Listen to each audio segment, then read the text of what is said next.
Celebrations over the election of Joe Biden are continuing this morning. For many, it marks the end of the most bizarre, unpredictable and at times dangerous chapters in US history. Donald Trump is yet to concede defeat, threatening he will go to court with valid and legitimate legal challenges over the election. Steve Hassan is the author of The Cult of Trump, and he joins us again this morning. Steve, I had to get you on after all of this. It's safe to say these next 3 months, this lame duck presidency, it won't be, as we've seen before, a transition of power.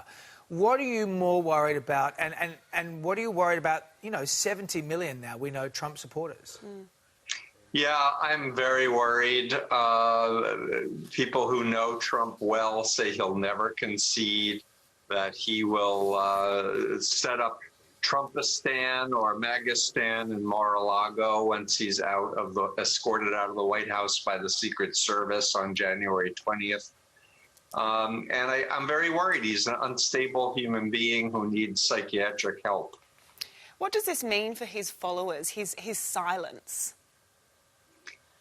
Oh, he's not silent. He's doing disinformation. But not conceding. He's not conceding, but he's saying that the Democrats, stole it. The media stole it. He has sycophants, powerful ones that are supporting that narrative. One really, wonders, are they paid off? Do they have compromise against them? Or are they really brainwashed and under the spell of Trump, which is questionable? It is a shock, though, I think, for a lot of... And we could talk about the pollsters some other time, but I think that people were truly shocked that, Trump received 71 million votes. Now, that is the most ever for a sitting president. We know that Joe Biden's in 75 million. But that is a huge number of people. That's not just, people who are cult members or MAGA people turning up in hats. Those are dyed-in-the-wool Republicans, too. Were you shocked with that number? I was. I thought maybe there would be 60 million, but certainly not more people voting for him than voted 4 years ago.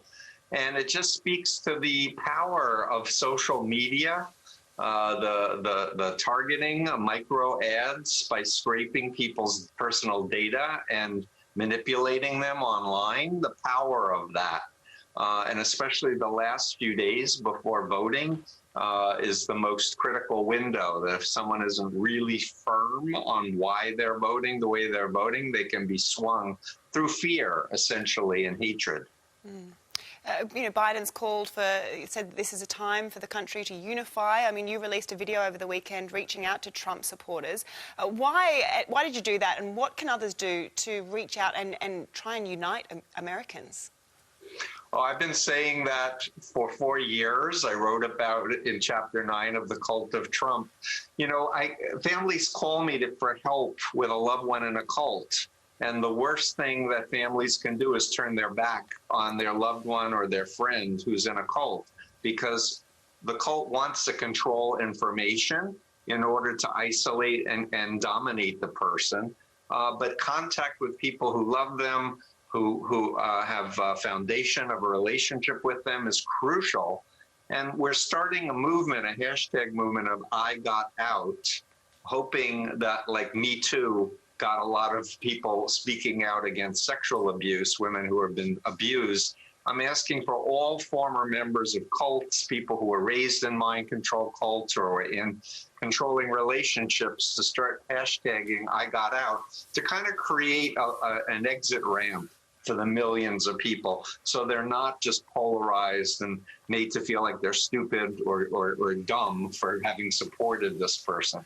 I want to show everybody this. The entire country erupted and is still celebrating at the moment when Biden won. And here's Van Jones on CNN who broke down live on air. It's quite powerful. It's easier to tell your kids character matters. It matters. Telling the truth matters. Being a good person matters. And it's easier for a whole lot of people. It's a really powerful moment. I encourage everyone to see it more online. But I think that says a lot, too, about how pent up everyone's been feeling in America about this election and what's coming on and the results of that. But what I thought was interesting, too, Stephen, maybe you could speak more to this, is that the people on the streets have been celebrating. It's almost like the overthrowing of a dictator in a Middle Eastern country. It doesn't feel like America. But it also, I don't see the big MAGA supporters. We thought there might be violence. We thought there might be this. Why has that energy diffused? Well, first of all, I cried too. My wife and I went down to the Boston Commons and joined everybody in the celebration. I'm getting emotional even talking about it now.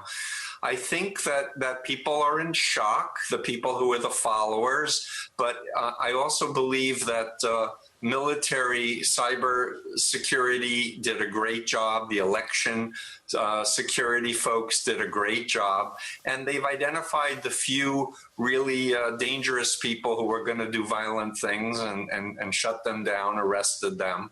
And the truth is I think there's going to be a mass exit if things are done properly, and I'm hoping they will be done properly. And I do believe that Donald Trump will be charged with many criminal problems and might even flee the country.